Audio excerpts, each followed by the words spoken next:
The following presentation is a gift from the team at Streamline Publishing, publishers of Fine Art Connoisseur, Plein Air Magazine, and weekly newsletters Fine Art Today, Realism Today, Plein Air Today, and American Watercolor, and events, the Plein Air Convention and the Figurative Art Convention. We offer over 400 different art instruction tutorials and ultra high-quality video by the world's leading artists. If you like what you see, help us support our artists and our team with your purchase. Each video aired has a special discount code for today only in the comments section with a link to the video offered. And to see everything we do, or if you want to receive notice of new releases, new products, and new events for artists, simply click the other link, which says, see everything we do. Thank you. Hi, I'm Eric Rhodes, publisher of Fine Art Connoisseur and Plein Air Magazine. Today we have a historic segment. Historic because this painter, this brilliant man, this sensitive guy, passed away a couple of years ago. It's called Mastering Street Scenes with the great Ken Auster. This is really a special piece. Enjoy it.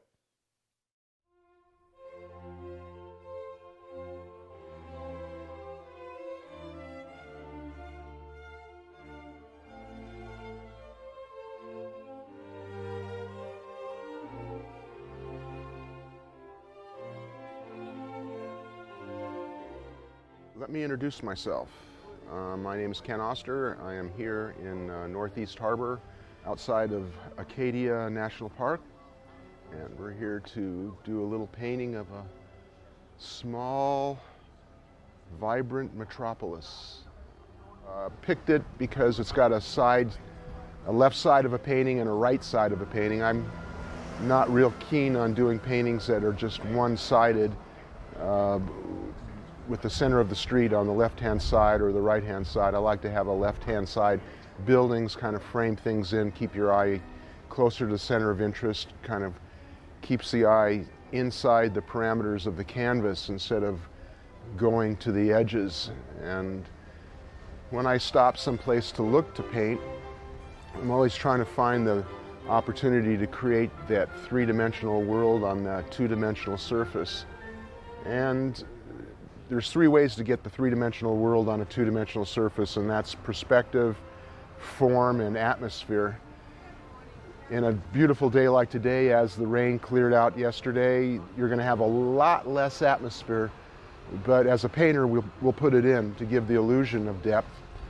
We have a great opportunity for perspective with the street going down, and we have a opportunity for form with the light hitting the sides of the buildings, and the winds blowing the bags all around will definitely give us a definition of depth as it flies by. First of all, as I briefly mentioned, and I'm back to a limited palette, I lay out colors. You know, I like to use a lot of paint, and so I'm not afraid to put the paint down. I use the classic oil colors, which are already pre-mixed. Every time I open a tube of this particular paint, the classic oils, it's exactly the same as it was the last time I opened up, whether it was a week ago, yesterday, or the paint that I used a year ago or 15 years ago.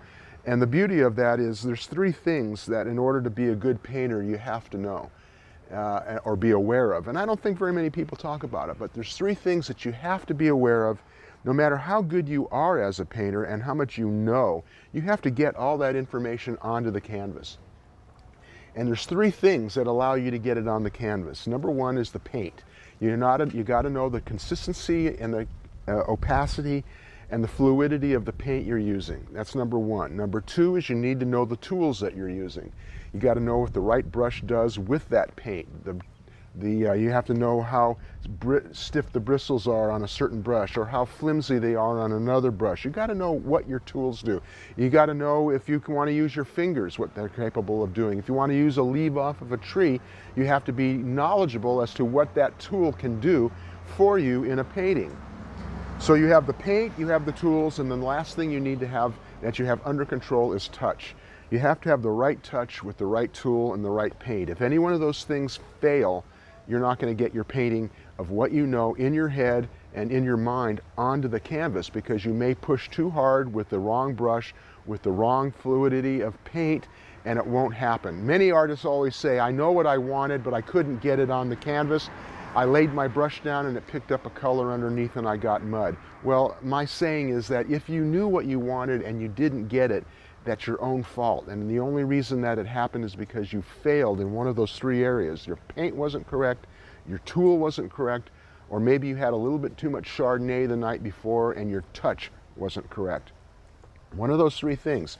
So if one of those three things fails, you can fix all of them except for the touch. If the touch isn't right because of whatever reason, go work in the yard. Build a frame, make a panel. But if your touch isn't right, there's nothing that you do at that moment. So those three things are very important. So when I lay my paint down, I make sure it's the same paint that I have every time I lay it down. Same consistency, same fluidity. I know what it's going to do, each color, anytime I want it, whether it's today, tomorrow, or a week from now, or if it was a year ago. I knew what it was and know what it's going to do. The panels I use generally are birch, ply, 1/8 inch.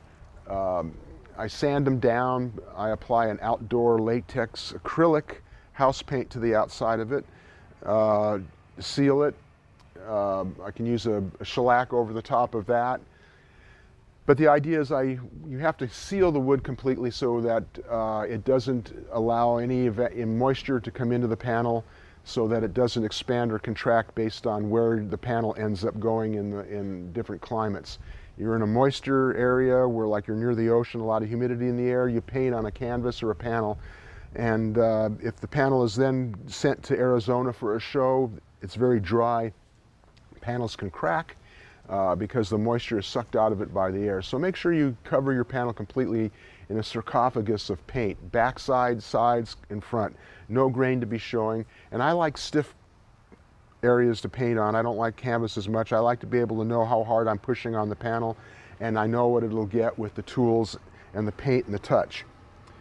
The brushes that I use are pretty much, they're kind of known in the industry. I have not that I am proud of it, but I have somewhat of a reputation as being a little sloppy. I have somewhat of a reputation as being someone who doesn't clean his brushes. I've had some of the best painters in the world come to my studio and tell me that I was the sloppiest painter they'd ever seen, and I kind of took it as a compliment in the sense that I teach my students that you need to be what you are. You can't change anything to try to be clean if you're messy. If you've never put the lid on your toothpaste at your house, you're not going to put lids on your paint and start now, because you'll fall right back into who you are, because that's who you are. And I tell people to build on that aspect of it. If you're really sloppy, there's something that you do that's a little different than somebody else, and you know what?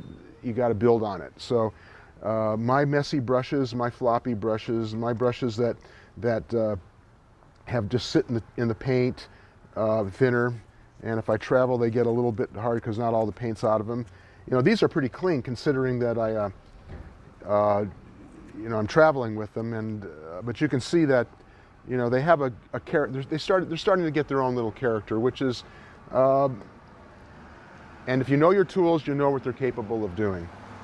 So with the tool, and the last thing, for the sake of expediency, I use wax paper for my palette, which allows me to clean the palette really quickly at the end, because I just roll up the wax paper and throw it in the trash. And if I need a new palette or clean spot, I just rip off a piece of wax paper and lay it over the dirty palette, and I've got immediately a clean one. I don't have to spend any time.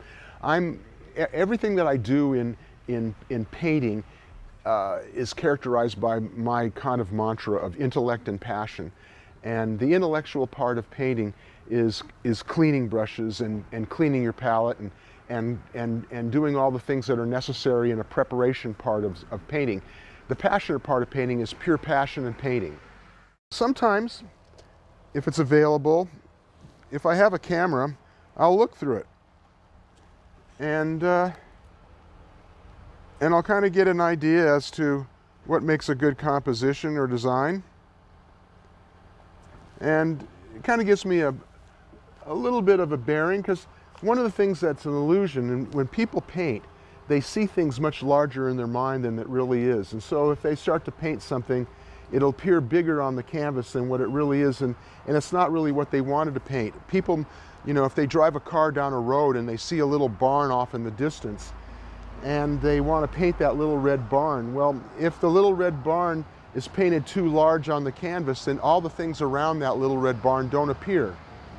And if the little red things around the barn don't appear, it really isn't the reason why they wanted to paint it, because it's all those things like the rows of corn and the trees and the mountains that led your eye to that little red barn. So I'm always looking for things that will lead my eye to where I want the person to go to. And that's my ability as a painter. I can guide you through the painting.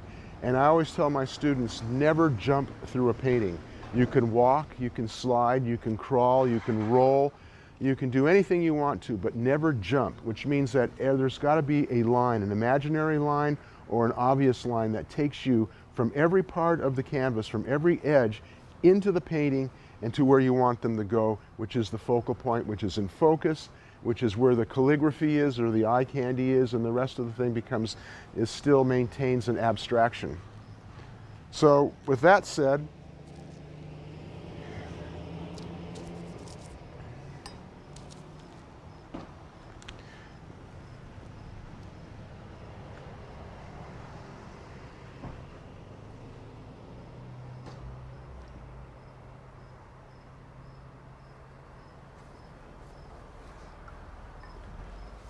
I try to put this part of the painting on as thin as I possibly can. And if I put it on too thick, it won't work, because I don't sketch first before I paint. I like to just go right into it and start the painting. And if it's not what I want, I'll wipe it off. But if it is what I want, then I have it on there. And my problem my problem that I have with sketching something first is that sometimes the sketches have a real nice spontaneity to them, and that spontaneity doesn't exist when you try to copy that sketch onto a canvas, because spontaneity and sketching is passion, and copying the sketch onto the palette or onto the canvas is intellectual. And again, intellectual is more of a rendering, and sketching is more passionate. And what we want to do in the painting part or in the drawing part is try to maintain as much passion as we possibly can.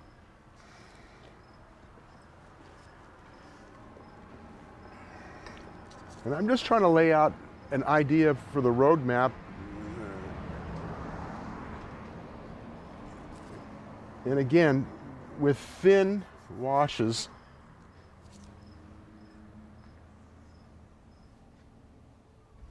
and I want to also lay out where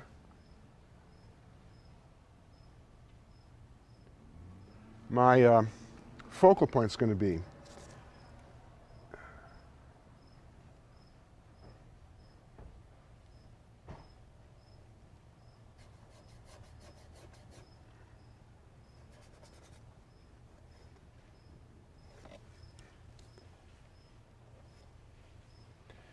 And it's all about the composition and design of the painting. The stronger the composition, you know, a lot of great paintings and people who do really good paintings, they know the brush stroke, they got the color down, they can draw. But if it's a bad composition and design, it's going to be a bad painting. So I'm really hung up on trying to get the shapes down as best I can.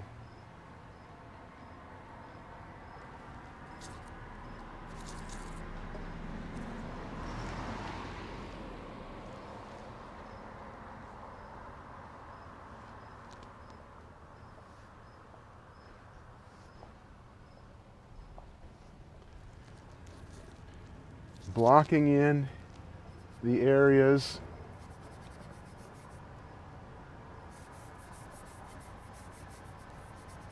trying to create the areas of masses.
This is all would be considered the road map.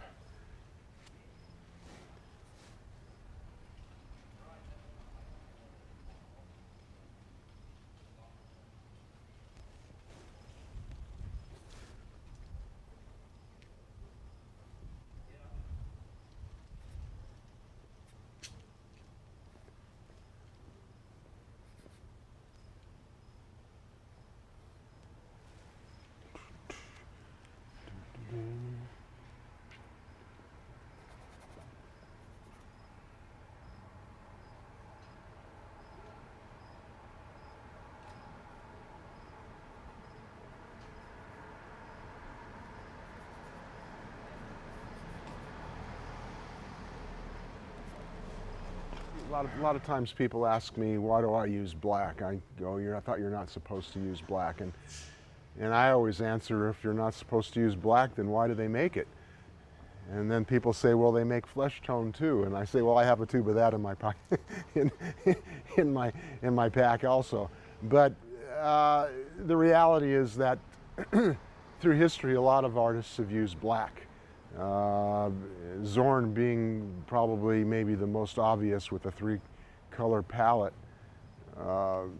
Blacks, for me, are part of the building block. I get all my greens from black. And laying down a foundation or laying down a road map in black, when I put color on top of it, doesn't change the color that I'm putting down. Black will model the colors and darken them a little bit, but they won't change the color. But really the strongest argument for using black is that it makes all my greens. My warm greens are black and yellow, my cool greens are blue and yellow.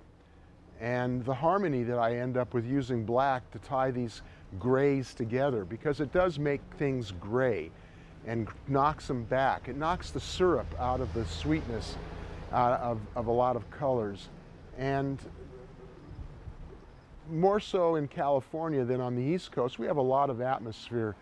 And the reality is, I think that if you really were to really intellectualize what you're looking at, is that the whole world is pretty much shades of gray, whether it's gray greens and gray lavenders and gray blues. But anytime anything goes back into the distance, it's neutralized by the atmosphere in terms of losing its intensity, and therefore it has a tendency to wander, it grays out. And even if it isn't that way, or you don't see it that way, when I spoke earlier about creating a 3-dimensional world on a 2-dimensional surface, you have to do that whether you see it or not. look out your window and look at all the trees going back into the distance. You can't tell one tree from another, and therefore if you paint it the way you saw it, you'd end up with a bunch of trees that have no illusion of depth. But intellectually, if we figured out ahead of time, we know that there's trees behind other trees. And how do you make trees look like they're behind other trees? You gray them out, you cool them off, you add a little blue, you add a little white, you add a grayness to the color as it diminishes it into the atmosphere. That gives you the illusion of depth, that gives you that three-dimensional world on the two-dimensional surface. And we do that whether we see it or not, because we paint what we know. If you use what you see and you try to paint it, you're going to end up with a flat painting or a very confusing painting. So we have to organize all of our thoughts, and we do that before we start to paint, but those thoughts are also organized in your head with years and years of doing paintings, knowing that even though you see it, you push it back. Push it back. As it goes down the street, it's pushed back. As it ends up going off in the distance to the hills, it's pushed back. And it's pushed back by atmosphere. It's a crystal clear day today. There is no atmosphere, but in order to tell the story, I'm going to have to put it in. And I'm also going to put in maybe some trees or at least one tree that doesn't exist, only because I find that having things in context always seem to work a lot better in paintings. If you just have one tree in the distance, a person may not read it as a tree.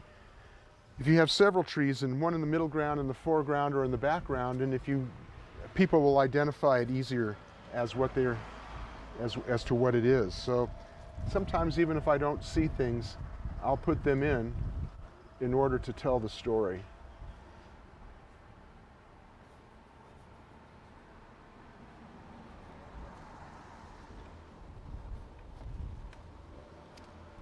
So at this particular point, I've pretty much kind of, I go through and double check a few things here and there, but I kind of understand from my roadmap where things are going to be. And, it's just a real basic shapes and forms. I'm not concerned about the details. I'm not going to try to, at this particular point of the game, put in the signage and windows. I mean, that's way too much information. I just want shapes. That's all I'm trying to do is simplify it down to the bare bones essence of what I'm looking at and not get too hung up and confused by all the information that's out there. And that's what happens when you paint the city. People just get hung up with all the details. And before you know it, they're rendering windows before they even have the shapes in.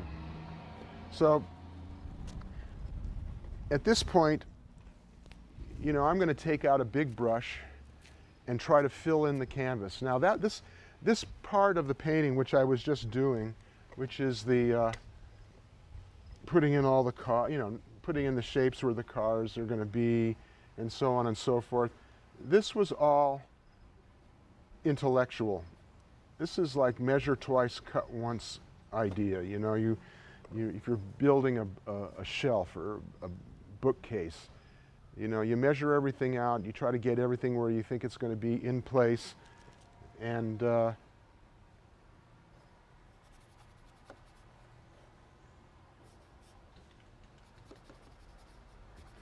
measure twice, cut once.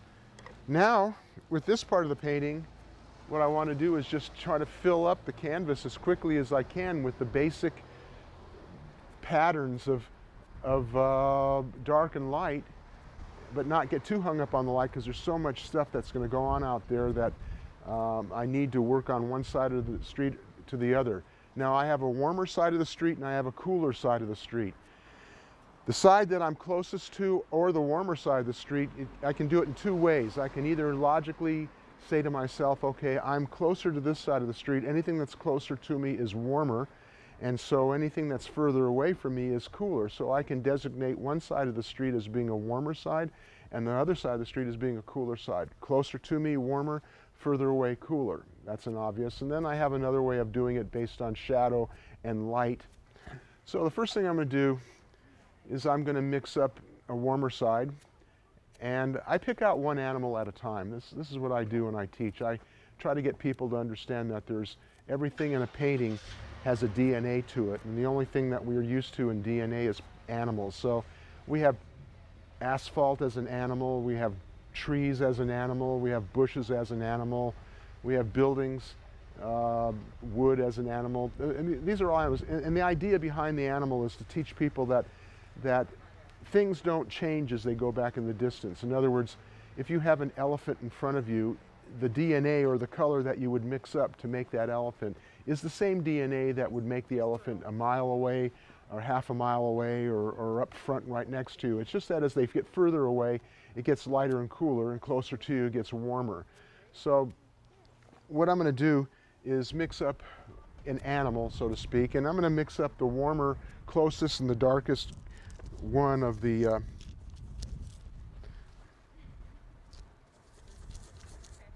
yellow bushes,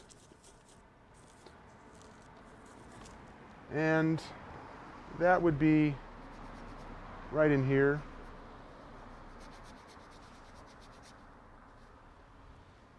And it comes down right there. Okay, we're okay right there.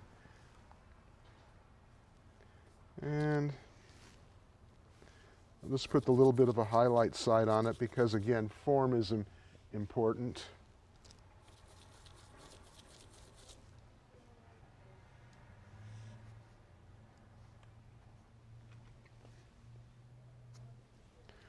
Okay, now I've got that animal. Now, on the other side of the street, we have, even though it's not there, we're putting in some of those same animals because I like to have the context of things going back in the distance. So what I'm going to do on the other side of the street is to mix up a blue and the yellow together.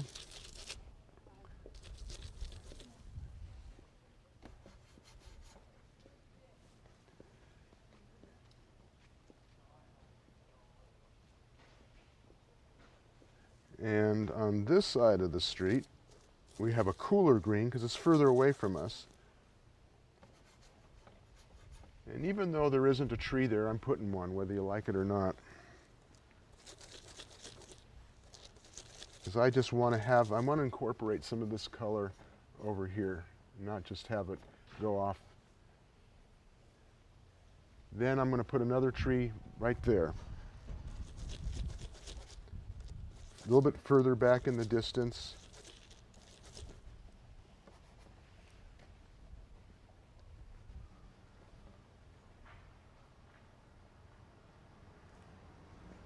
And then way back in the distance we have trees. And this is why I put these trees in here, is because way in the distance we have trees.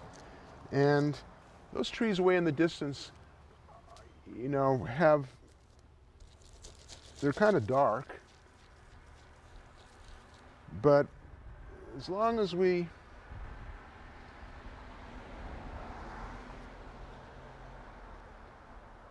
make them blue, we can push them way back there.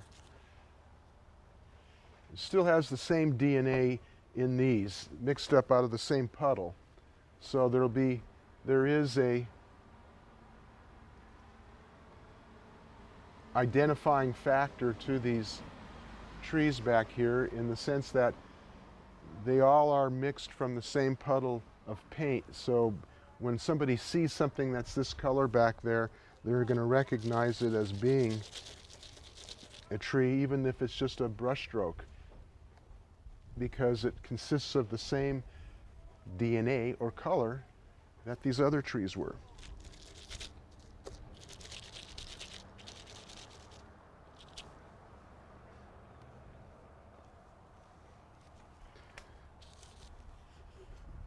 People always are able to understand paintings when the paintings have things in them that are in context. And when I say context, is that when you paint something that people understand on a daily basis, it's much easier for them to understand it if you paint it in a context. For instance, looking at cars on the street are easy to understand. But if there was a car with a trailer that had a boat on it, it would be difficult for you to understand the boat and the trailer because it's out of context. So it's much easier to paint loose and quickly with the context idea as opposed to putting in things that are really hard to understand and try to paint them so someone will understand. If you can't understand it visually and you can't explain it to somebody, you are not going to be able to paint it.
Just added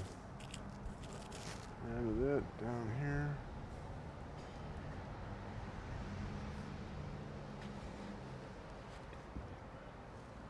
A little bit orangey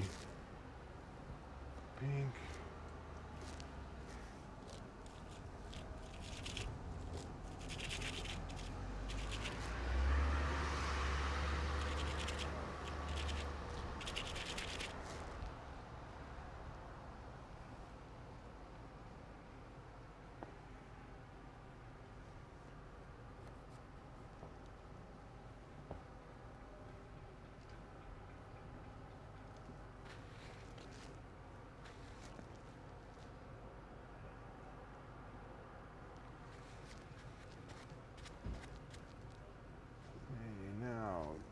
Now I've got to go to the other side of the street, which is the cool side.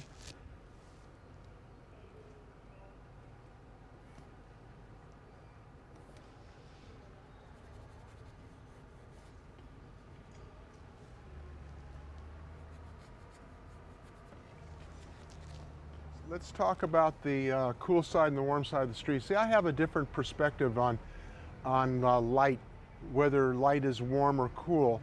Um, Everything on the other side of the street is going to have more white in it because it's being lit. So once I get the basic color down,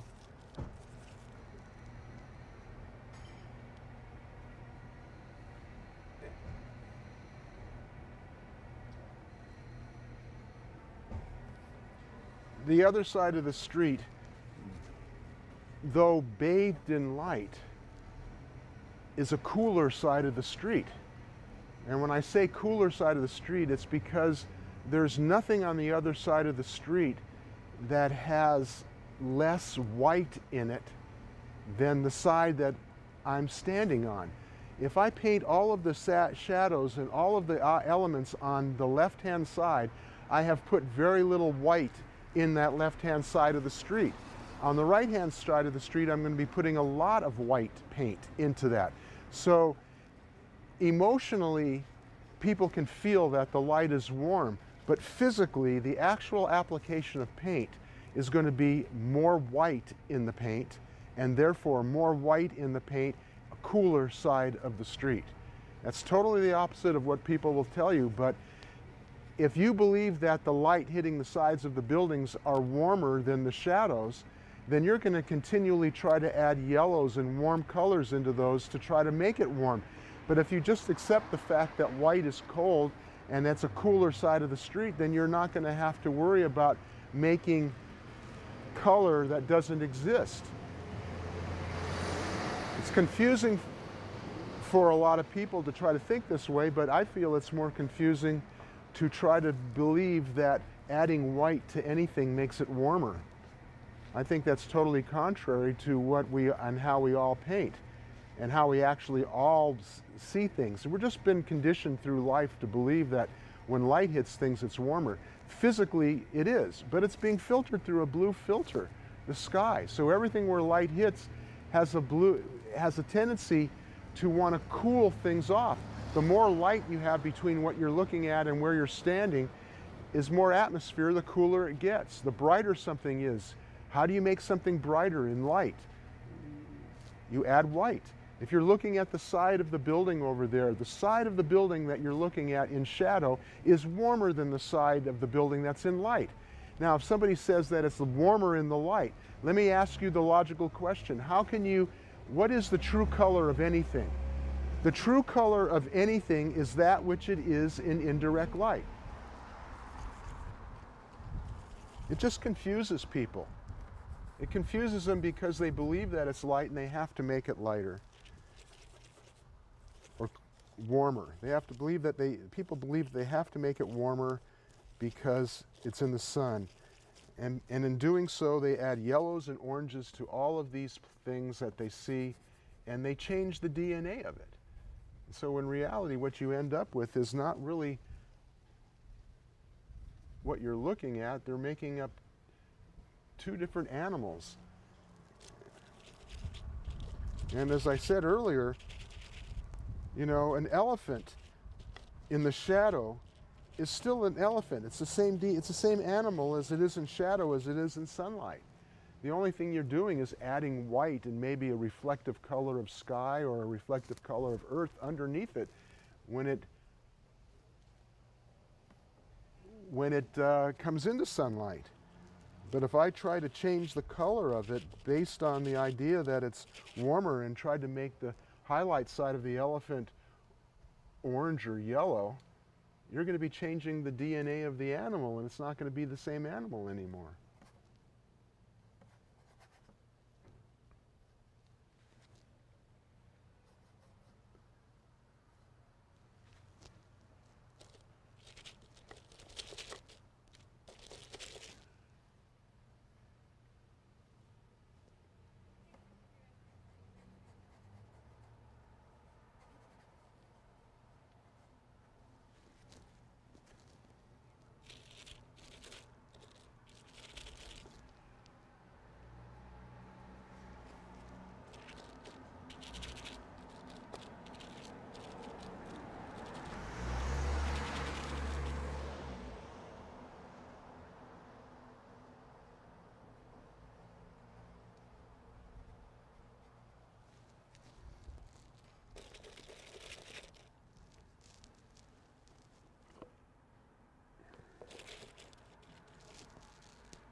So I'm just going to try to work my blues and find the right values and work them back into the distance, not paying any attention to all of the actual structures that are going on in there. I can worry about those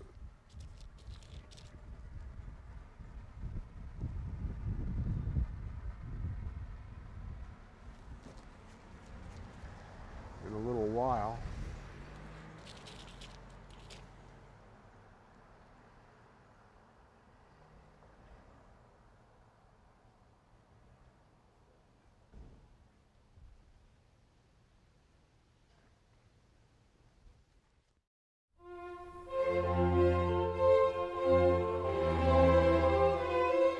Let me introduce myself. My name is Ken Oster. I am here in Northeast Harbor outside of Acadia National Park, and we're here to do a little painting of a small, vibrant metropolis. I try to put this part of the painting on as thin as I possibly can, and if I put it on too thick, it won't work because I don't sketch first before I paint. I like to just go right into it and start the painting. And if it's not what I want, I'll wipe it off. But if it is what I want, then I have it on there. And my problem my problem that I have with sketching something first is that sometimes the sketches have a real nice spontaneity to them, and that spontaneity doesn't exist when you try to copy that sketch onto a canvas, because spontaneity and sketching is passion, and copying the sketch onto the palette or onto the canvas is intellectual. And again, intellectual is more of a rendering, and sketching is more passionate. And what we want to do in the painting part or in the drawing part is try to maintain as much passion as we possibly can.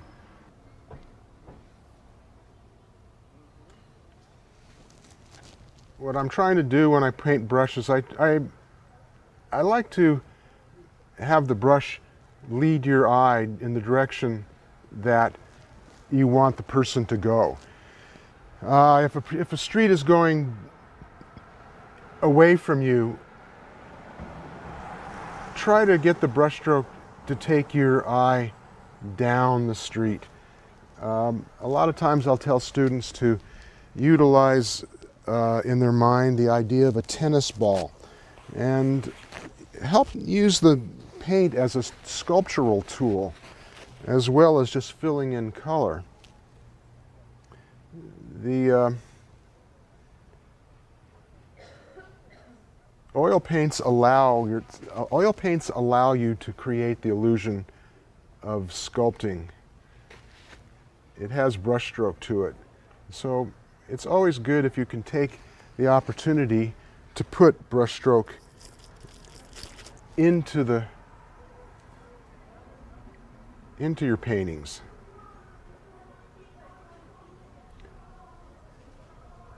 Too many times artists put too many focal points in their painting. They want to put all the information. They want to develop it as much on the left side as they do the right side. And in doing so, the painting ends up not telling the viewer what it was that you really thought was the most important part of the painting. The goal, when I set out to start this painting, was to create something about this little town that was important to me as a painter.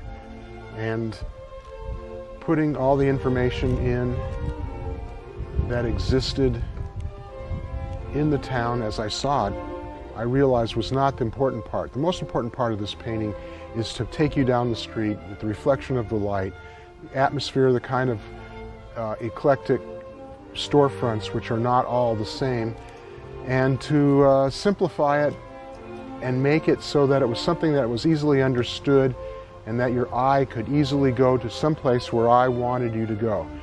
So thanks for coming out and watching a brief demonstration of taking something that's complicated and trying to make it simple.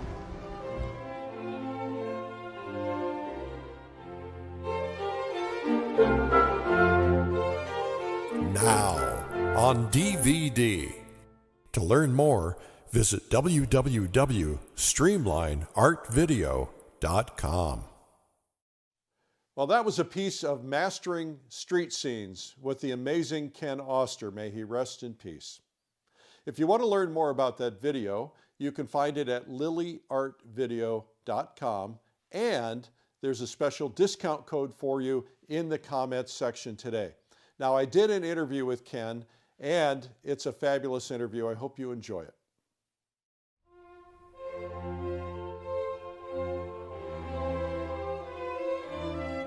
So, tell me about this whole painter thing. What is it about it that that gets you up every day and makes you go paint instead of whatever else you could have chosen? Well, painting is pretty much my life in terms of what I do.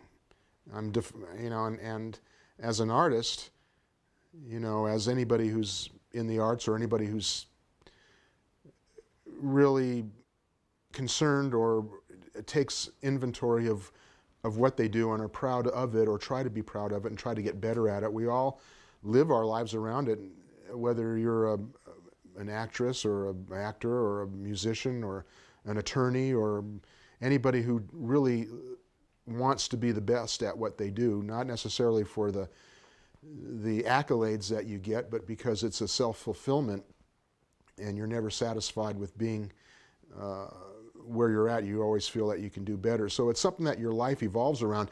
It's not 100% of my life. I mean, I try to incorporate a lot of things that I love in life and do them on a daily basis, but it's all centered around painting to some respect. I grew up at the ocean and lived my life practically up to my neck in salt water, and my life evolved around the ocean and ocean sports. But I always was an artist, but almost was a surfer first before I was an artist, because my life evolved around the beach. I couldn't go into the studio and paint unless I had gotten into the water that day, because I always felt anxiety, and that still exists today. Fortunately, I still have the stoke to want to get in the water,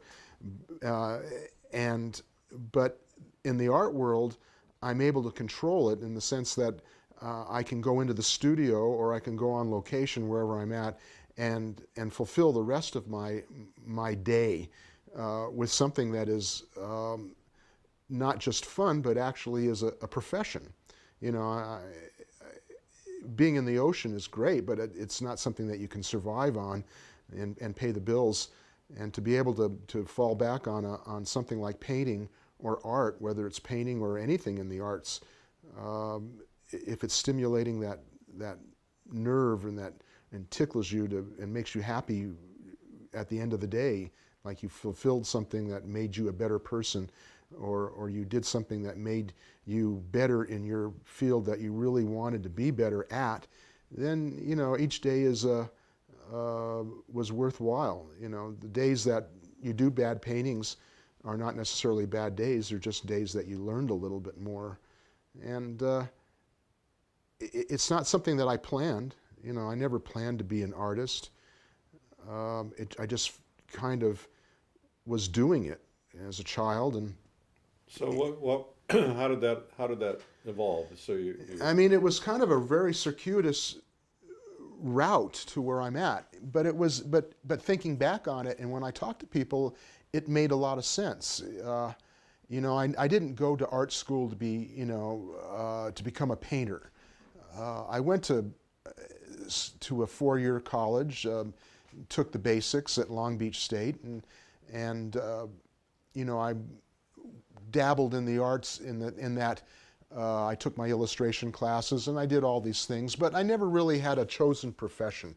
I never really said, I want to grow up and be a portrait painter. I want to grow up and be a landscape painter. I want to grow up and be a scene painter.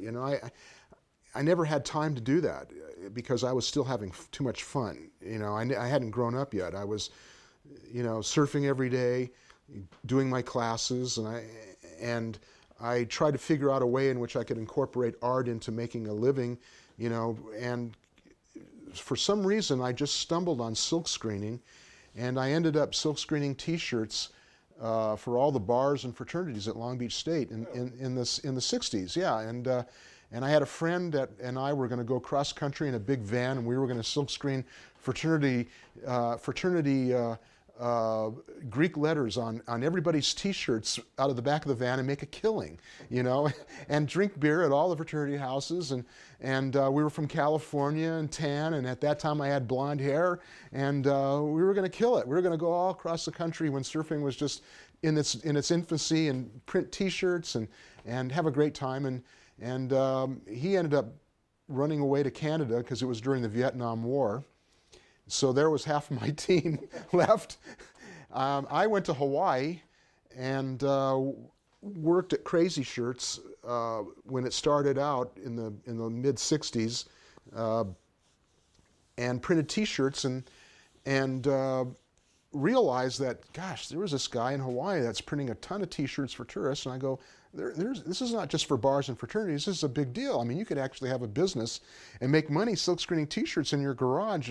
And so I came back to California and started a company and screen printed T-shirts, and at one time pretty much printed all the shirts for every surf company and every surfboard manufacturer literally in the world. I had accounts in Europe, in Japan, Australia, all over the United States, and I try these people who were in the surf industry, who I had been looking at Surfer magazine and looking at their pictures, the icons of surfing, in the '60s. They became friends of mine because they wanted T-shirts, and I was the guy that was doing it. I was one of the first guys to print T-shirts for the surf industry back in the '60s, and before you know it, I'm traveling and hanging out with these guys and having a great time. And I had a surfboard. I built a surf shop in Japan and traveled all around surfing with guys. And as I said, surfing with people you read about in magazines in places that you dream about. And so it was great. And I came back to California and I got tired of silk screening shirts after a while. I did a resort line in the Caribbean and traveled down there, and we hung out and surfed and met all the owners of the different resorts and designed for them. And always came back to Laguna Beach because it was a great place to come back to. And got hooked up and started doing, the surfing thing was first, the resort line was second, and then in the '80s I got hooked up because since I was one of the only people around in the infancy of the of silk screen industry, so to speak, and the birth of the surfing culture industry in the '80s. Somebody who had designed T-shirt art for Van Halen couldn't get it separated and put it on a T-shirt, and so they called me up and asked me if I could do it, and I basically saved the merchandiser's butt, because he was about to get fired because he couldn't figure out how to get the artwork onto a black T-shirt, and I had figured it out because I was doing it myself. So he and I became close, and so I got caught up and became part of the '80 and '84 tours for Van Halen, in designing and printing their shirts for them. And so that was another avenue that just kind of happened. And so I came back after all that stuff, and through the '80s I was still designing, but I started dabbling in getting, I've always wanted to paint, and I was dabbling in it, but I was always busy silk screening shirts at the same time, So I had a business where I'd put on my silk screen hat, and then I'd have in the afternoon or in the evening, I would put on my painter's hat, and I'd play around. And then one day, a bunch of guys and myself went out and said, hey, let's go painting outdoors, and I had done it before when I'd been traveling, because when you travel, you have your paints with you and you doodle, with acrylics. But I had started messing around with some oils, and they all went out and painted on location. Who were those guys? Let's see, gosh, local guys. Jacobus Boss was one of them.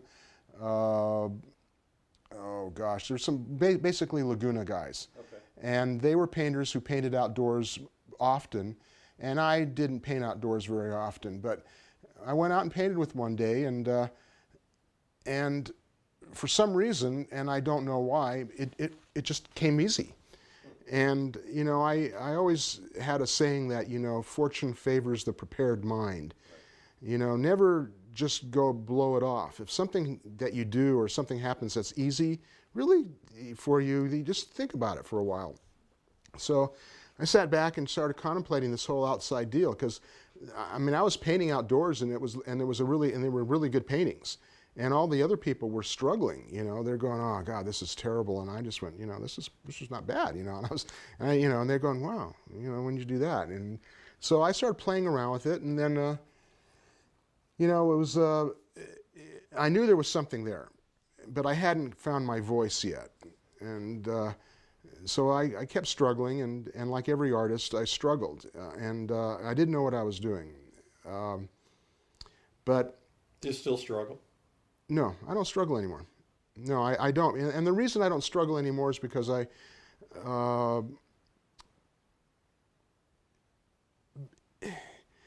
it's because I can say I can do really good paintings, and I can do okay paintings, but I don't do bad paintings.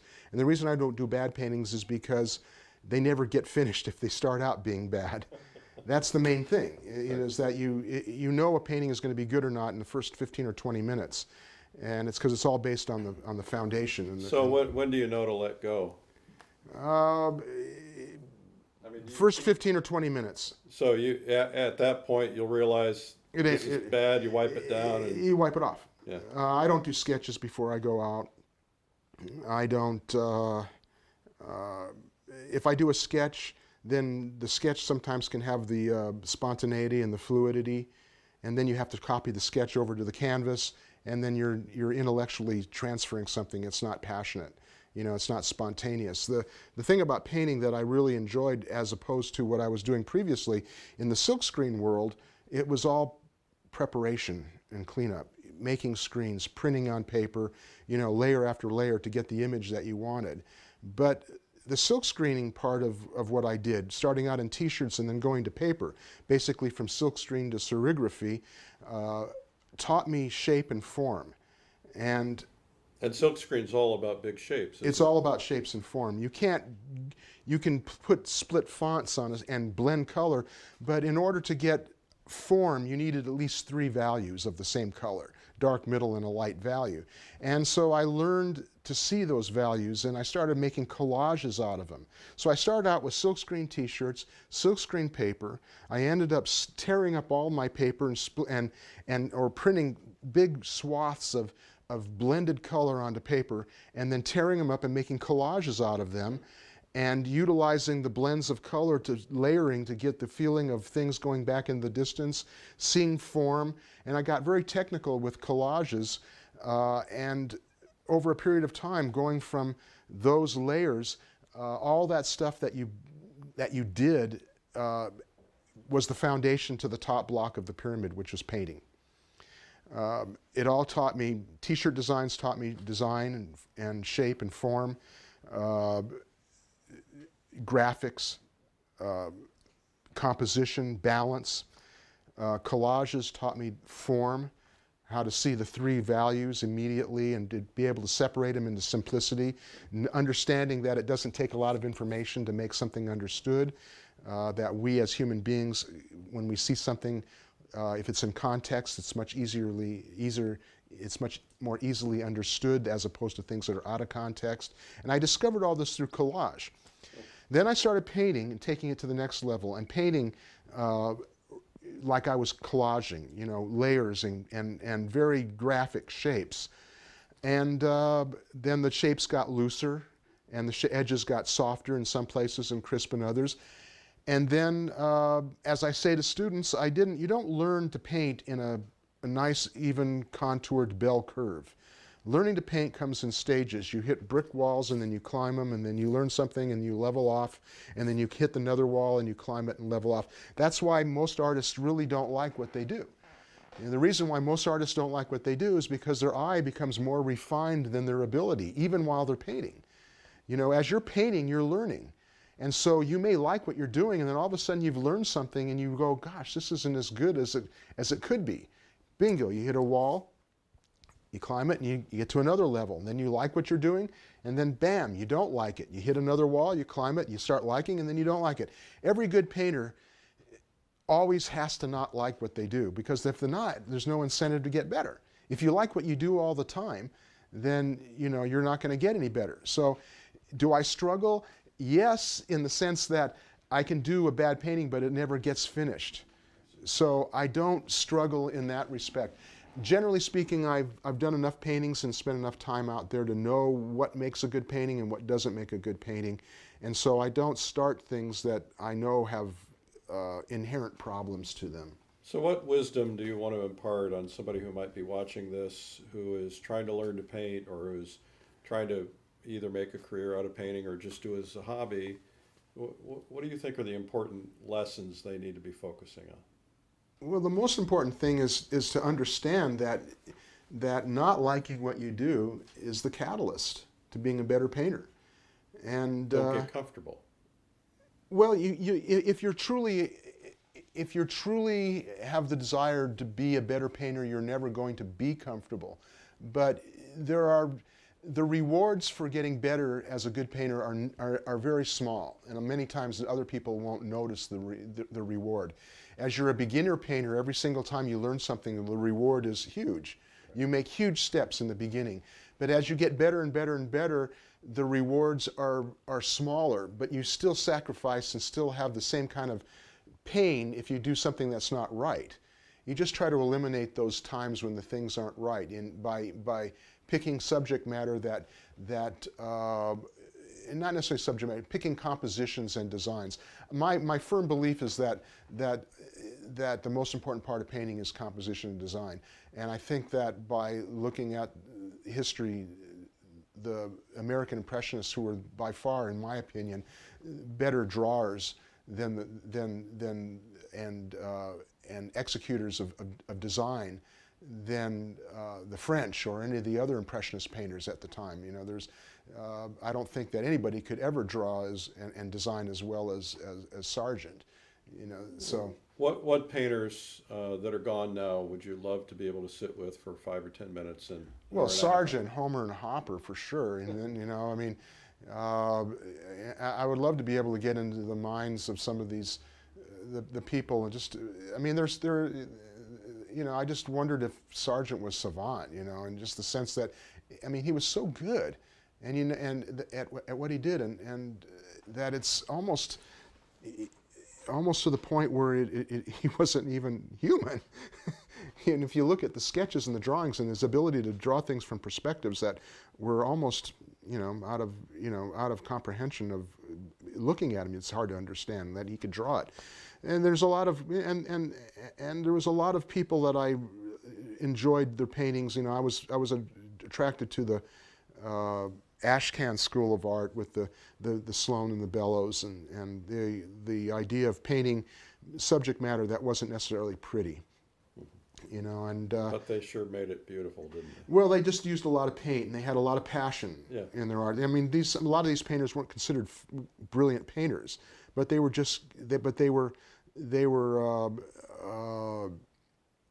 good, and they took chances. And they painted things that really documented, more importantly, the period of life which they had that wasn't all pretty. And I think that what I have found in my own pursuit of painting is that I'm attracted to the things that aren't going to be painted by everybody else. I often have a huge sigh in my mind of like, if we're going to some place where you know everybody else is going to be painting the same thing, because there's just, for me, there's there's no reason to.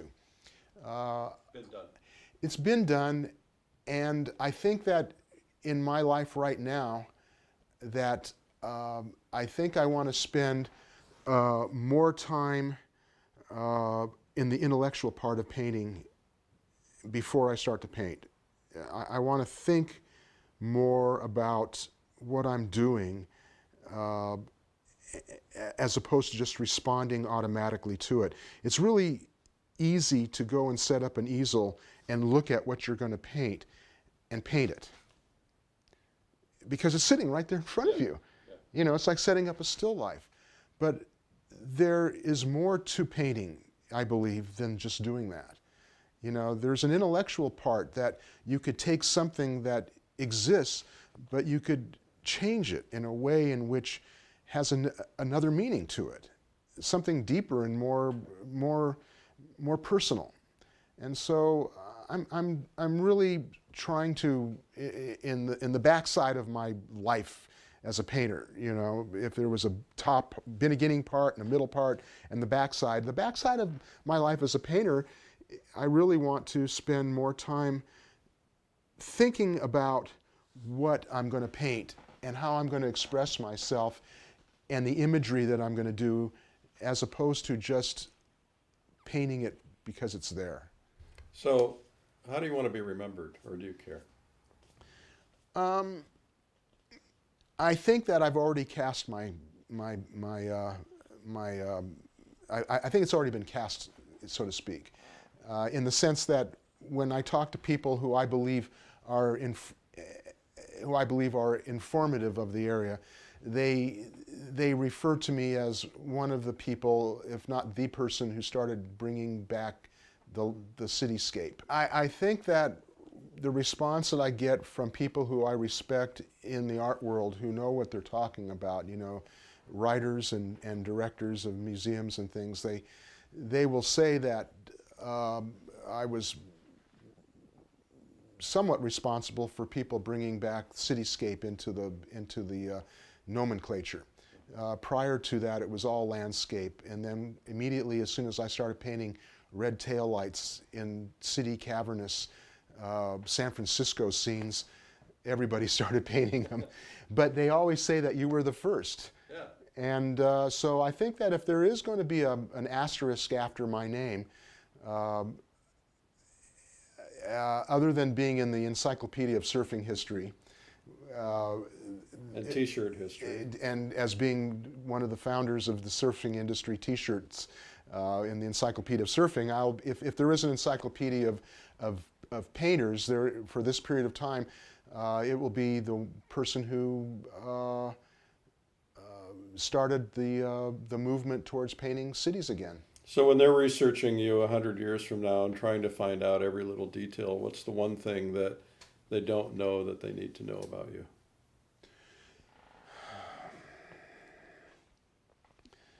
You know what? I'm pretty much an open book.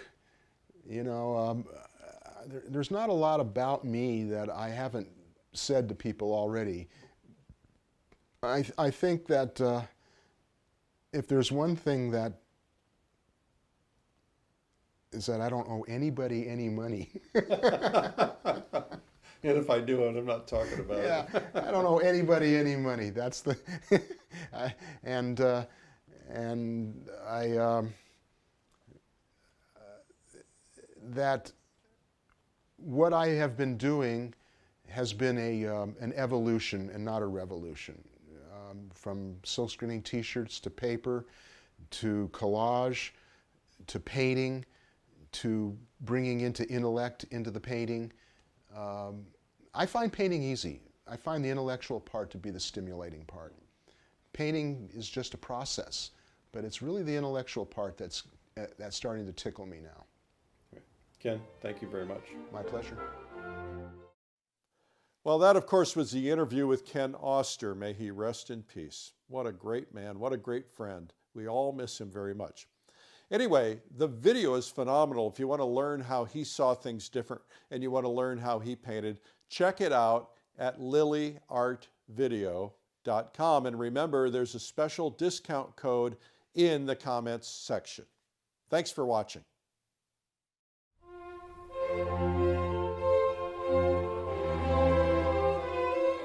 Let me introduce myself. My name is Ken Auster. I am here in Northeast Harbor outside of Acadia National Park, and we're here to do a little painting of a small, vibrant metropolis.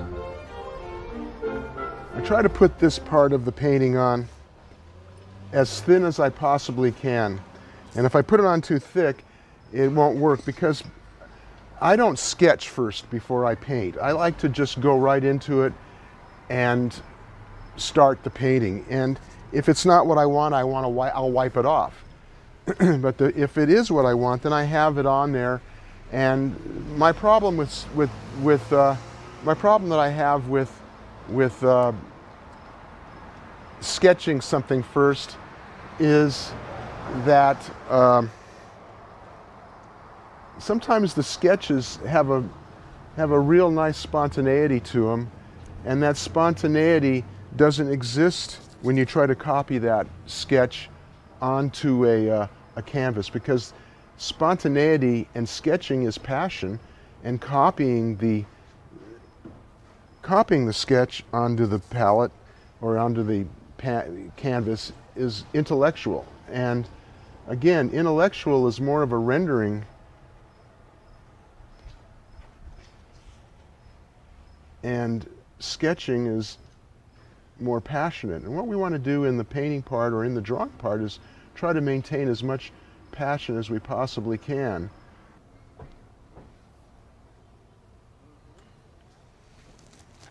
What I'm trying to do when I paint brushes, I like to have the brush lead your eye in the direction that you want the person to go.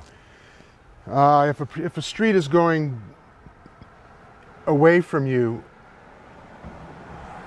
try to get the brushstroke to take your eye down the street. A lot of times I'll tell students to utilize in their mind the idea of a tennis ball and help use the paint as a sculptural tool as well as just filling in color. The oil paints allow you to create the illusion of sculpting. It has brushstroke to it. So it's always good if you can take the opportunity to put brushstroke into your paintings.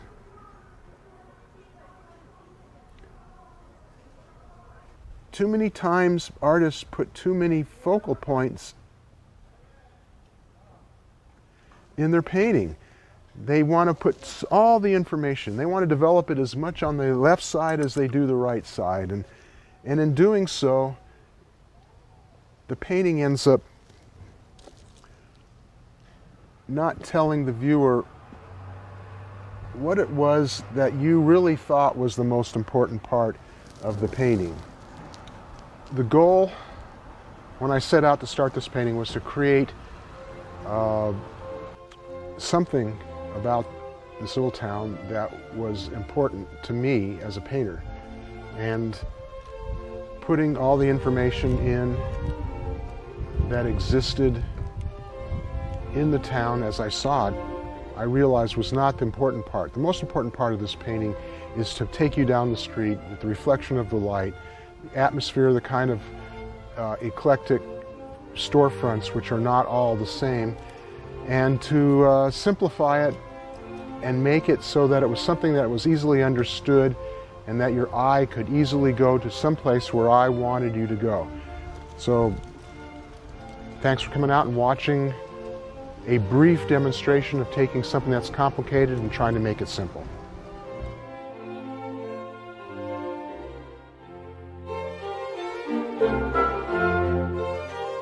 Now on DVD. To learn more, visit